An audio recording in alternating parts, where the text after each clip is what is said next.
Ahmedabad airport પર ગંભીર બેદરકારી, ઓસ્ટ્રેલિયાથી આવેલી એકના મૃતદેહને સ્પેર પાર્ટ સમજી અન્યને સોંપી દેવાયો.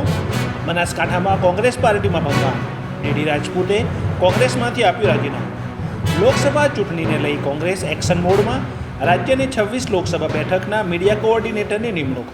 4 ઝોનમાં વિભાગીય પ્રવક્તાઓની પણ નિમણૂક કરાઈ.